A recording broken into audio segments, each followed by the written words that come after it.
Hola jóvenes, vamos a iniciar con la clase número 2 de la tercera unidad.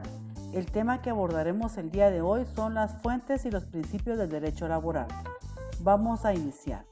Acordémonos de que estamos en la santa presencia de Dios. Adorémosle. En el nombre del Padre, del Hijo, del Espíritu Santo. Amén.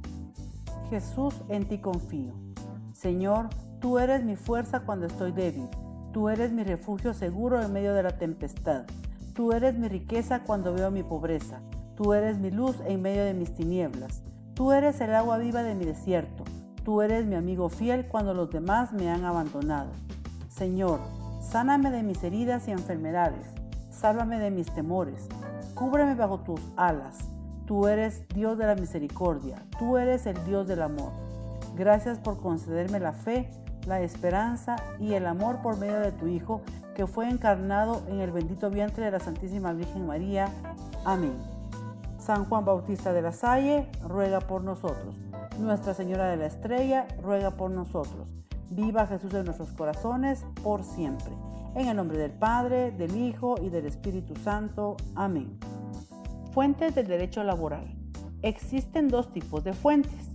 Fuentes de producción, es decir, cuando se empieza a generar una ley por medio de una iniciativa de ley, y por eso es que acá se menciona en este párrafo al Congreso. Y las fuentes del conocimiento, en cuanto la ley ya ha sido aprobada, esta puede ser aplicada como tal. Un ejemplo de estas fuentes es el Pacto Colectivo de Condiciones de Trabajo y también el Reglamento Interior del Trabajo. El derecho del trabajo otorga a los actores sociales la capacidad de elaborar normas que regulen su relación. Existen dos tipos de normas laborales, imperativas y dispositivas. Tenemos las normas imperativas y dice que son aquellas que tienen como característica que se imponen a las partes. Es decir, lo que está establecido, por ejemplo, en el Código de Trabajo no se puede modificar de ninguna manera. Tiene que ser cumplido al pie de la letra. Existen tres clases de normas imperativas en el derecho de trabajo. Tenemos las normas de derecho necesario absoluto y son aquellas que contienen carácter de indisponibilidad en su mandato.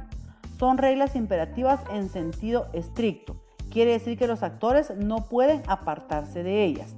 Lo que está establecido en el Código de Trabajo es lo que se va a hacer y no podemos disponer a hacer otra situación porque se estaría faltando a esta norma o a esta ley y estaríamos incurriendo en un delito. Un ejemplo dice acá que es el derecho al salario. Todo trabajador o trabajadora con relación laboral tiene derecho a este salario y no puede el patrono decir no le voy a pagar, porque ya está establecido inclusive hasta un salario mínimo. Luego tenemos las normas máximas de derecho necesario y son aquellas que tienen un tope de indisponibilidad en su mandato, permitiendo a los actores sociales regular por debajo de él. En este caso podríamos establecer nosotros, por ejemplo, un horario. Ya está establecido en el Código de Trabajo varias jornadas de las cuales las personas o los empleadores no pueden exigir a los trabajadores que hagan más horas de las necesarias, a no ser que por convenio entre las dos partes se puedan trabajar, por ejemplo, lo que son las horas extras. Y tenemos las normas del derecho necesario relativo, que son aquellas que contienen un piso, es decir, un tope de indisponibilidad en cuanto a su mandato. Por ejemplo, cuando se establece un salario mínimo legal, quiere decir que la persona que está empleada, que tiene un contrato de trabajo, no puede ganar menos que el salario mínimo porque ya está establecido en la ley. Las normas dispositivas son aquellas que señalan una regla jurídica respecto de la cual las personas pueden apartarse válidamente de una de ellas. Un claro ejemplo de esto es en donde dice que todos los trabajadores deben de recibir de manera íntegra su salario en dinero.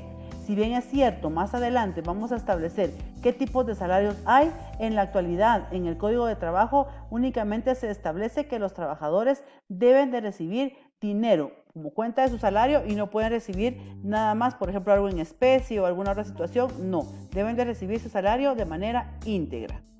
Sistema de fuentes de derecho. El sistema de fuentes de derecho se estructura en función a dos criterios. Primero, la jerarquía que atribuye el rango normativo entre las distintas reglas jurídicas válidas al interior de un mismo sistema. En este caso, tendríamos que ir hacia lo que es la pirámide de la jerarquía de las leyes para comprender este punto. En este caso tenemos aquí la pirámide de las leyes y la jerarquía de las fuentes de derecho quiere decir que estas no pueden ser superiores a la Constitución, pero tampoco pueden ser inferiores a los decretos ley. Es decir, que la ley o por ejemplo el Código de Trabajo está regulado en esta parte donde dice leyes orgánicas y leyes especiales. A eso se refiere lo que es la jerarquía.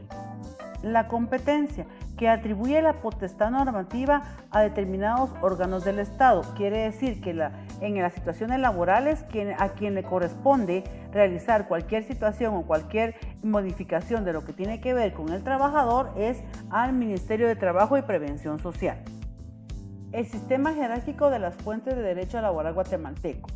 Cada ordenamiento nacional goza de estructurar su sistema de fuentes de derecho laboral. A continuación, vamos a explicar cómo se desarrolla este caso en Guatemala. En primer lugar, tenemos la parte constitucional y aquí vamos a establecer dos tipos de norma, que es la Constitución de Guatemala y aparte también podemos nosotros colocar aquí lo que son los tratados internacionales de derechos humanos. Luego tenemos los sistemas primarios, que quiere decir que son todas las normas con rango de ley. En este caso pueden ir las leyes constitucionales, las leyes ordinarias, los tratados internacionales, las sentencias de la Corte de Constitucionalidad, etc. Luego tenemos el nivel secundario y en el nivel secundario encontramos todo lo que son los reglamentos de la ley. En este caso podemos hablar acerca de leyes específicas para alguna actividad específica. Y por último tenemos el sector terciario y aquí vamos a ubicar lo que son los reglamentos y en este caso podríamos hablar acerca del pacto colectivo, el reglamento del interior de trabajo, podemos hablar acerca del contrato individual de trabajo o el contrato colectivo de trabajo.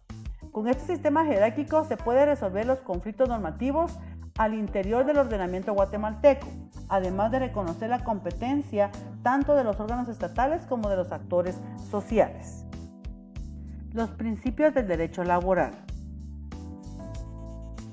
Aquí iniciamos por el aspecto axiológico de los principios en tanto contienen los valores superiores al sistema jurídico y de esta posición se convierte en un pilar y referente de ordenamiento jurídico. Los principios laborales del trabajo específicamente se basan en la protección tanto del patrono como del trabajador para que haya una adecuada relación laboral.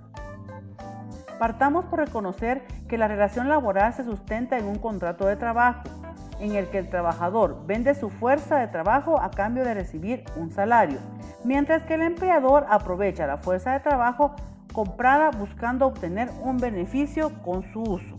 En este caso estamos viendo que ambas personas se benefician. Tanto el trabajador se beneficia con un salario como el patrono se beneficia con el desarrollo de su empresa o con la producción de bienes para su propio bien. Vamos a analizar dos principios de derecho del trabajo en relación a la concurrencia de las normas laborales. El primero es el principio protector bajo sus tres modalidades: indubio pro operario, norma más favorable y condición más beneficiosa. Y el segundo principio es el principio de irrenunciabilidad o indisponibilidad de los derechos. El principio protector se refiere al criterio fundamental que orienta al derecho del trabajador, ya que éste, en lugar de inspirarse en un propósito de igualdad, responde al objetivo de establecer un amparo preferente a una de las partes, el trabajador. En este caso podemos mencionar que el principio protector lo que quiere es la superación económica, intelectual, etcétera, del trabajador, así como también un desarrollo del empleador. El principio de indubio pro operario se ubica en el plano de la aplicación de las normas laborales y consiste en que el intérprete, en caso de dudas sobre la interpretación del contenido o alcance de la norma, debe seleccionar aquella que sea más favorable al trabajador. Es decir, en el caso en que exista alguna situación laboral, siempre y no se comprenda cuál es la situación con la que se está estableciendo, por ejemplo, alguna situación como juicio o algo así, siempre va a tener la razón el trabajador. siempre se va a proteger al trabajador. El principio de norma más favorable. El intérprete debe elegir una norma entre varias normas aplicables, aquella que sea más favorable al trabajador. Es decir, si el trabajador se encuentra en una situación en la cual debe de aplicar la ley, se va a elegir de las leyes de trabajo que existan la que más le convenga a esta persona. El principio de la condición más beneficiosa. Consiste en que las y los trabajadores que han adquirido un derecho laboral lo conservan a pesar de que la regulación que dio origen se vea modificado o derogado por el ordenamiento jurídico. Sin embargo, en la actualidad, debido a la situación del COVID-19, las normas laborales se modificaron de manera muy drástica. Tal es el caso que en este momento muchos trabajadores están suspendidos temporalmente por esta situación de este virus y algunos fueron despedidos porque la ley lo permitía. Entonces, en este caso quiere decir que hay una situación de despido y y reciben todos los beneficios en cuanto a liquidación, indemnización y demás, o la suspensión, que lo que hace es que los trabajadores reciban del gobierno 75 quetzales diarios por estar suspendidos temporalmente por la situación de la pandemia. Principio de irrenunciabilidad de los derechos laborales. Consiste en que la o el trabajador no pueden disponer libremente por medio de la renuncia de los derechos otorgados por las normas laborales imperativas, pues dicha renuncia es nula. Por ejemplo, si una persona está siendo víctima de maltrato laboral, esta persona lo que prefiere es renunciar para evitarse de problemas. Pero lo que aquí corresponde es una denuncia ante el Ministerio de Trabajo para que se proceda como está en ley. Lastimosamente en Guatemala pues no se da esa situación o es muy poco lo que se da porque al final a quien afectan es el trabajador.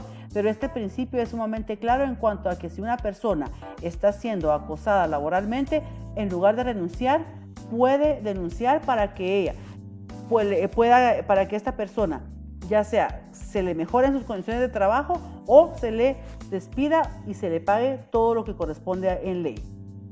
Para terminar, vamos a explicar en qué consiste la tarea. Tienen que realizar ustedes una infografía de los dos temas, fuentes y principios laborales. Para poder hacer la infografía, yo les envié algunos links para que ustedes vieran qué es una infografía. Y prácticamente una infografía es una especie de cartel, una especie de póster en donde va a predominar lo visual.